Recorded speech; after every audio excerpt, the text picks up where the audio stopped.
Hey, what's up YouTube? In this video, I'll be showing you how to make your very own donut stand for all of your city building needs. If you enjoyed this tutorial, please do remember to hit that like button as it really helps me and the channel out very much, and if you want to really help me out, try and watch as much of the video as you possibly can. But without any further ado, let's get started. This is the amount of space required to make your donut stand, a 5x9 block area as represented by the white concrete grid on the ground. It might be surrounded by smooth stone, but hopefully you can make it out in there. I would highly recommend making the grid if you are planning out a city or a world. It'll just make things a lot easier. Here are all of the materials that you will need to make your donut stand. Please do make sure that you have access to all those materials and enough of them as well. And now that we have all of our stuff, we can get started. If you've made the grid, come all the way over to the front left hand corner of it. That's where we're going to be starting out. Place a smooth quartz block on top of the corner. Place 3 upside down smooth quartz stairs behind it. 1, 2, 3. A smooth quartz block on the end, and then extend the end of this across by 8. 1, 2, 3, 4, 5, 6, 7, 8. What's tricky is that we actually want to leave a gap here, and then we want to have 2 upside down smooth stairs, so we're going to place 1 anyway, and then we're going to place our 2 upside down smooth stairs, and we'll just destroy where the gap was supposed to be. On the end of this, place a smooth quartz block, and then extend a row of upside down smooth quartz stairs across the front of the build. What may have been easier for us, but it's okay, it's not too difficult to do, is to preemptively destroy all the way inside of the grid and replace it using cyan concrete. It's not too difficult to do this after the fact though. I'm actually surprised that I haven't destroyed any stairs, as that usually happens, but I would recommend making the inside of your stand cyan concrete. It just seems to go together. Plus, this is loosely based on a Krispy Kreme stand, and I just really love the colour combination. Now that we've done this, we have to make the height of the stand. So this stand vaguely resembles, as I said, a Krispy Kreme donut stand, and they're kind of modelled after an open donut box. So, on the back corners, we want to place smooth quartz stairs, and then upside down stairs in front of them, and then smooth quartz stairs, upside down stairs, smooth quartz stairs, and then an upside down stairs. Then, we want to place smooth quartz slab, extend forwards, and up. If you've done it right, then it should be even and level with the front of the stand, which it seems as though that we've managed to do it correctly. We want to do the exact same thing on the opposite side, so using our stairs and our slabs, just emulating what we have over there. There's no need to count anything out or anything like that, and we just want to have the exact same thing. Now we want to connect this together like this at the top and across. I'm only using a row of smooth quartz slabs, but it doesn't even matter if you just form them into solid blocks, because we're going to have banners hanging off of it anyway, so it doesn't really matter.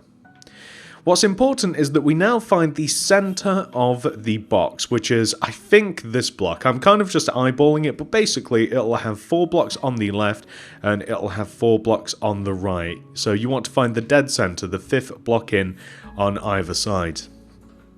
You then want to place an oak plank behind that center block, upside down oak wood stairs on the left and right sides of it.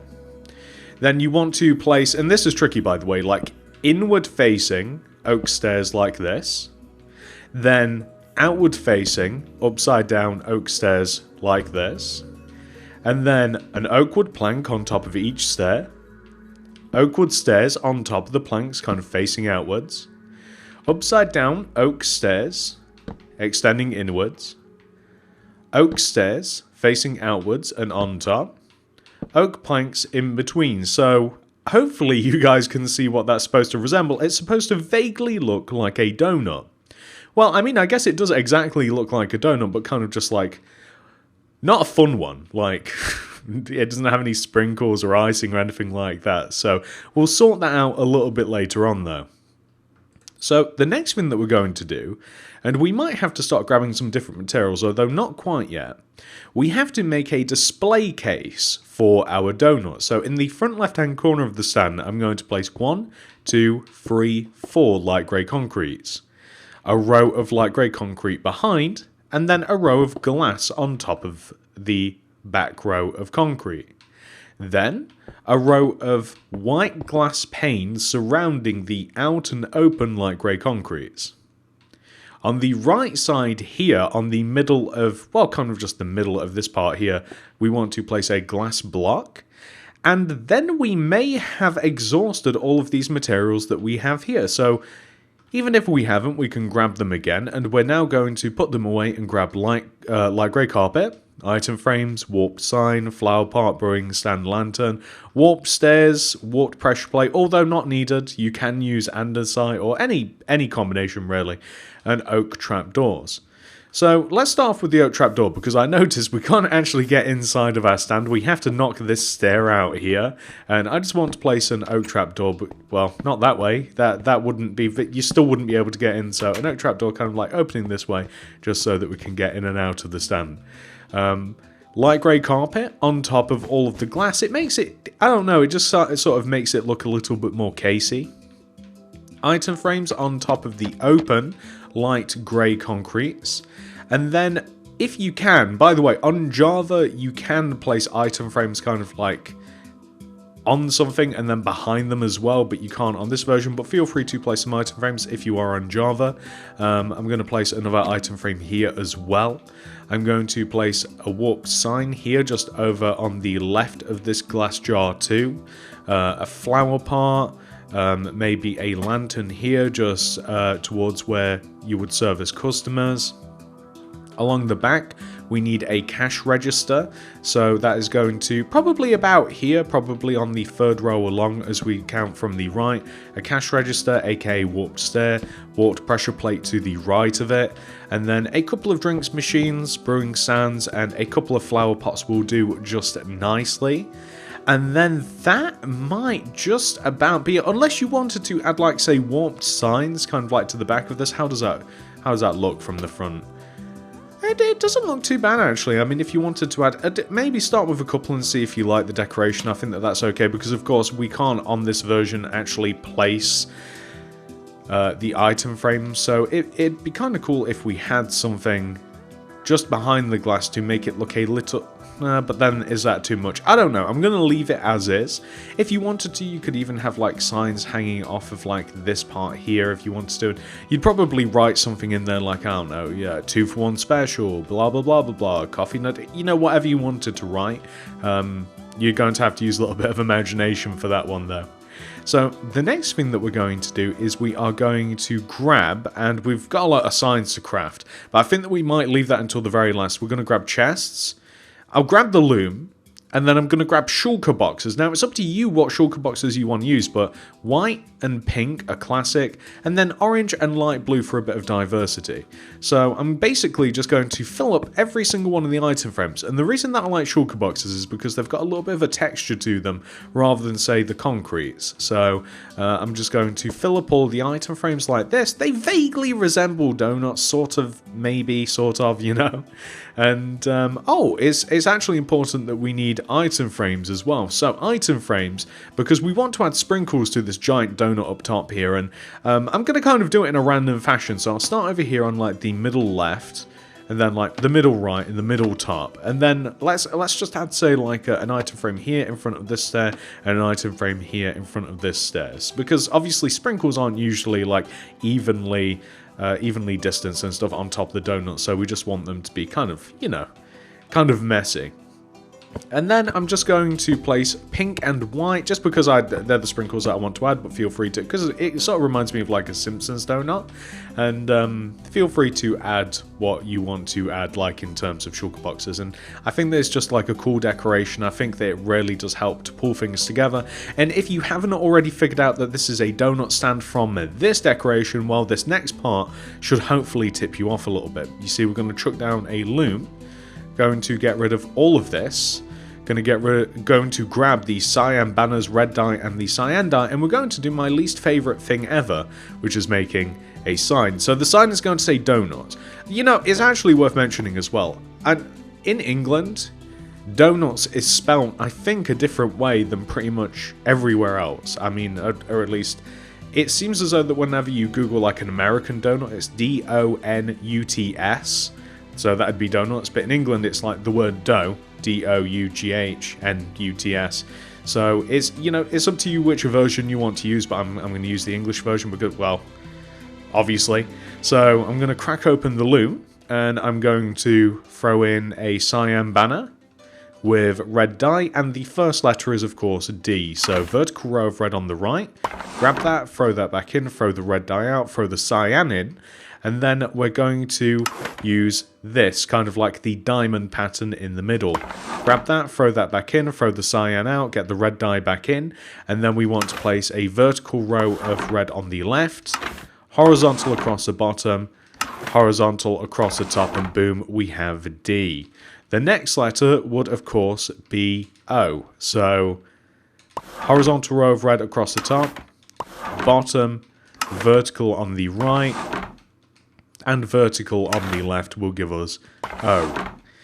The next letter is going to be U. So, vertical row of red on the left, right, horizontal across the bottom. Boom.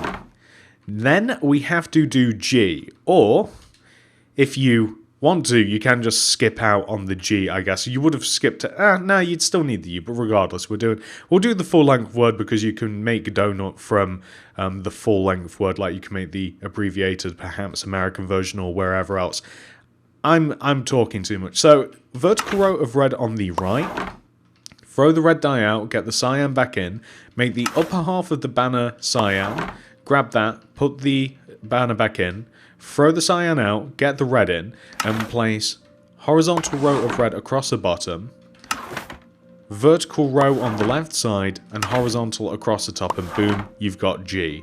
Then we've got to make H. So H is, of course, vertical row on the right, vertical row on the left, horizontal row of red straight through the middle, H. Next, we've got to, and I'm going to start putting these away a little bit because we're slowly running out of room. It's quite a long word. So here we go, we've got dough, and then N would be vertical row of red on the right, vertical row of red on the left, diagonal row top left corner to bottom right corner, N. We already have another U, so if you want to make another U, if you have to make another U, make one, but for the rest of us in creative, we don't have to. T is of course a vertical row straight up the middle, with a horizontal row across the top. And finally, S is simply horizontal row across the top of the banner and the bottom, and then diagonal top left corner to bottom right corner. And then can destroy that loom, hopefully never need it, and part of the road. Never need that again. And let's grab our signs, preferably in order. So D-O-U-G, I've already messed that up. D-O-U-G-H-N, we've already got the U, T-S. So I guess that we've got Dougnut. So we're going to basically just hang these off of the top of the front of the stand. So D-O-U-G-H-N U-T-S. Perfect. Donuts. And I think it just really brings it together. And as I said, I mean, the alternate spelling would be like D-O-N-U-T-S, which I think still fit. No, it doesn't. So unfortunately, that doesn't really like go with the sign, like, because it's an even number. Like, it wouldn't look right if it was kind of just like hanging. Like, you couldn't place it centrally on the stand, so you'd have to just like hang it on the left side of the stand, if that makes sense, or something like that. But you know, that's another option for you. But regardless, we have 100% finished this stand right now, ladies and gentlemen, so let me clean this up and let's take a better look at it. So this is what your donut stand will look like once it has been 100% fully completed. I hope that you guys have enjoyed making this as much as I enjoyed designing and making it for you. If you have, please do remember to hit that like button, as it really helps me and the channel out very, very much. If you're new around here, please do consider subscribing and clicking that little bell next to the subscription button. Make sure that you turn on all of the notifications, because otherwise you may not see all of my upcoming city builds. If you would like to make anything else by me, check out the card system and the description below. I would highly recommend the city builds playlist, as there is a plethora of things in there for you to make. Well over 100 different tutorials for all of your city building needs. Thank you so much for watching. I love you all very much, and I'll see you guys in the next one. Goodbye.